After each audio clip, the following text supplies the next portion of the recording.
From the moment I could speak, it was clear, I wasn't the favorite. My sister? She was their miracle baby. Me. A forgotten afterthought. I'm not exaggerating. If she accused me of something, anything, I was punished. If I had proof, it didn't matter. My parents bent reality to protect her. Birthday parties. My cake had to be her favorite flavor. Vacations. We always went where she wanted, even on my birthday. She grew up spoiled. I grew up invisible. You start to internalize it, this idea that you don't matter, that your pain is background noise in someone else's spotlight. But things got worse when we hit our teens. My sister lost her friends. Maybe they got sick of her entitlement. Meanwhile, I had a decent social life. And that's when she flipped. Suddenly, I wasn't just a punching bag, I was a threat. She lied about me. She lied about my friends. My parents stopped letting me hang out. Your sister doesn't like them, they'd say. Or, why can't you be more like her and enjoy family time? The isolation was suffocating, until one day, I slipped. At a family event, my cousins invited me out. I said, I'm not allowed. My sister doesn't have friends, so I can't have any either. A kid's honesty, weaponized. It exploded. My extended family tore into my parents. I was grounded for a month, but it didn't matter. I had tasted rebellion, and they had tasted humiliation. My sister transferred schools not long after, but the damage was done. She had seen how much control she had over my life, and she wasn't letting go. Her new friends joined the bullying. My parents called it light teasing. I stopped inviting people over. It was safer to stay small, quiet, invisible, until I got my first boyfriend. He met my parents once. Then he pulled me aside and said, "Your sister hit on me. Hard." She was wearing barely anything, bad-mouthing me, trying to get his attention. When he didn't bite, she told my parents he was the one flirting with her. Guess who they believed? They banned me from seeing him.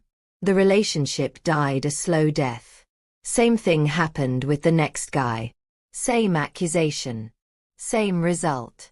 They told me I had bad judgment. That I picked dangerous men. I started avoiding relationships. Not because I didn't want them, but because I couldn't handle the war that came with them. Meanwhile, my sister? She brought home one boyfriend and he was treated like royalty, until he left. Then he was a traitor. Funny how that works. When college came around, they paid for hers. Completely. Me. They said there was no money left. I should get a job. If I stayed home, I'd have to pay rent and contribute to the bills. I didn't cry. I didn't beg. I just said, okay. They didn't know I had a secret. I'd been studying. Obsessively. It was the only way I could survive. And I won. Full scholarship. Decent college. Total freedom. I told them publicly, on social media. Thanked them even. Trapped them into playing proud parents. My sister hated it. And from that day forward, the mask began to crack. College changed everything. I made friends. I felt valued. And I met my now husband. He's not like me. I freeze. I bottle things up. He fights. He schemes. He doesn't forget. When he met my parents, he hid a recorder in his jacket pocket. He expected flirting, insults, gaslighting. What he got was much, much worse. They said they'd pay for the wedding, on one condition. My sister would walk down the aisle first. In a wedding dress. At my wedding. You read that right.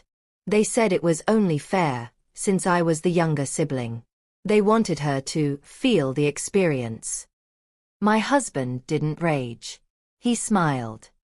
He told them he'd think about it. Then he ran to me with gleeful horror on his face. "We're gonna ruin them," he whispered. He played the long game. He went back and agreed, on one condition. No written communication. Nothing in text. It's all gotta be in person. Why? He told them I was controlling. Jealous. That if I found out, I'd ruin everything. They bought it. And they paid for everything. Photographer. Flowers. Premium menu options. All for my sister's big moment. We pretended I was too picky, so my sister would demand better versions. They agreed every time. My parents were funding a luxury wedding, thinking it was for her. My sister arrived in full bridal gear. Security stopped her. Sorry, there's already a bride inside. She screamed. She cried. She threatened. My dad ran to the front of the venue, saw me standing there, realized it was too late. He mumbled, something came up, and left me at the altar. My friend shouted, "What do you mean it's not supposed to be her?"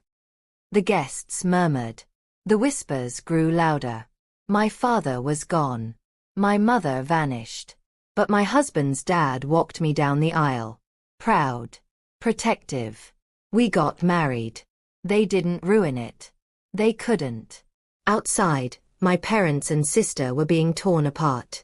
She tricked us. My sister screamed. She was in on it, they shouted. But my husband. He denied everything. With a smile. Got any proof? He asked. They didn't. Guests pulled out their phones. Filmed the scene. My sister sobbed on the ground. My parents argued with security. And no one believed them. For once in my life, everyone saw them for who they were. And they had nothing. No power, no excuses, no control. But not that day. That day, I took back everything they ever tried to take from me. It wasn't just a wedding. It was closure. And it was justice. If this story made you feel even a fraction of what I felt, drop a like. Let us know in the comments. What's the most satisfying revenge you have ever seen? And for more stories that prove karma's real, make sure you subscribe. Because sometimes, payback wears white, walks tall, and smiles while security slams the door shut behind her.